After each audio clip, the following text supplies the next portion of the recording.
मनुष्य की महिमा किसी धनवान परिवार में जन्म लेने में नहीं है, बल्कि सद्गुरु की चरण शरण पाकर परमेश्वर के नाम का ध्यान करने में है। प्यारे सज्जनों, मालिक दुख उसे ही देता है जिसे अपने करीब लाना चाहता है।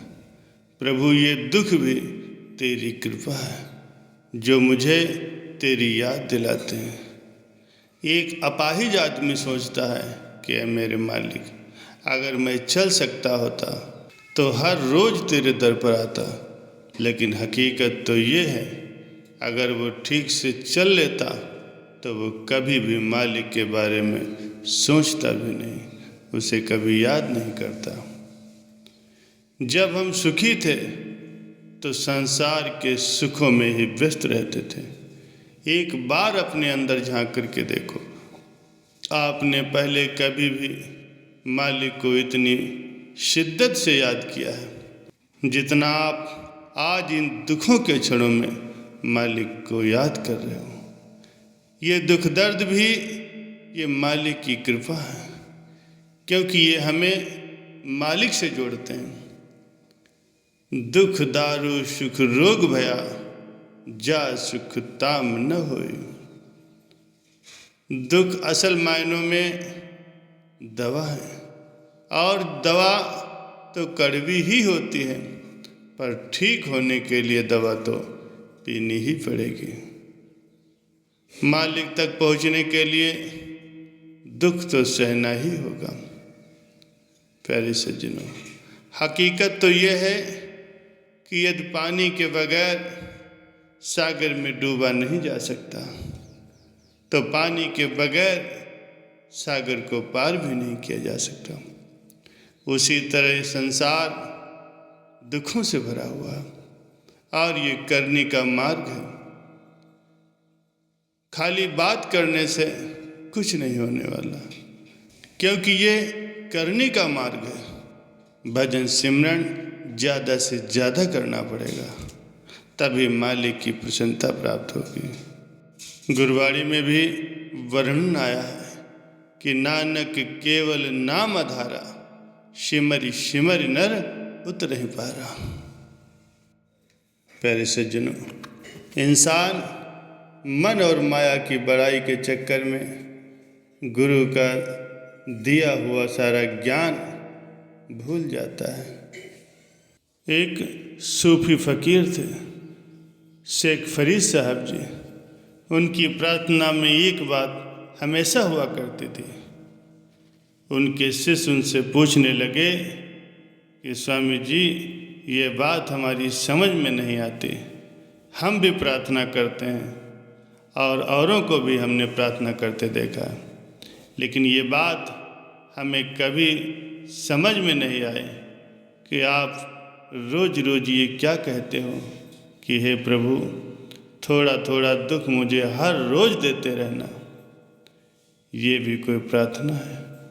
लोग ईश्वर से प्रार्थना करते हैं कि मुझे सुख दो, और आप प्रार्थना करते हो कि हे प्रभु, थोड़ा दुख हर रोज़ देते रहना। फरीद साहब ने कहा, सुख में तो मैं सो जाता हूँ और दुख मुझे जगाता है। सुख में तो मैं अक्सर ही परमात्मा को भूल जाता हूँ, और दुख में मुझे उसकी याद आती है। दुख मुझे उसके करीब लाता है। इसीलिए मैं प्रार्थना में रोज़ कहता हूँ कि हे प्रभु, इतना कृपालु मत हो जाना कि मुझे सुख ही सुख देना, क्योंकि मुझे अभी अपने पर भरोसा नहीं है। तो सुख ही सुख दे देगा तो मैं तुझे भूल जाऊंगा और सो जाऊंगा। जागने की तो कोई बात ही नहीं रह जाएगी। इसीलिए तो दुख देते रहना, दुख रूपी अलार्म बजाते रहना, थोड़ा थोड़ा दुख रोज़ देते रहना, ताकि तुम्हारी याद बनी रहे, मैं तुझे भूल न पाऊँ, तेरा कभी विस्मरण न हो पाए। प्यारे सज्जनों, संत अपने वचनों में फरमाते हैं कि यदि कोई इंसान इस संसार में बहुत सुखी नजर आता है तो ये उसके पिछले जन्मों के पुण्य कर्म अधिक हैं और पाप कर्म कम है। और यदि कोई इंसान दुखी नजर आ रहा है तो उसके पिछले जन्मों में उसके पाप कर्म अधिक हैं और पुण्य कर्म थोड़े हैं। इस संसार में हमें कोई भी सुखी नज़र नहीं आता, चारों तरफ लोग दुखी ही नज़र आते हैं। सारी दुनिया ही दुखों से त्रस्त है।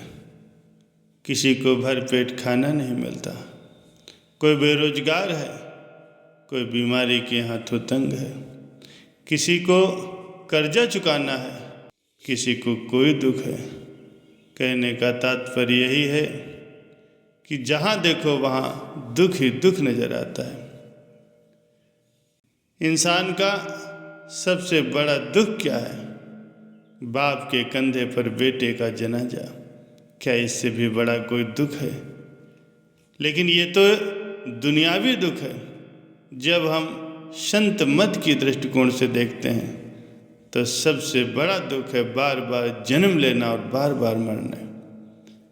इससे बड़ा और कोई दुख है ही नहीं। इस दुख से निजात कैसे पा सकते हैं?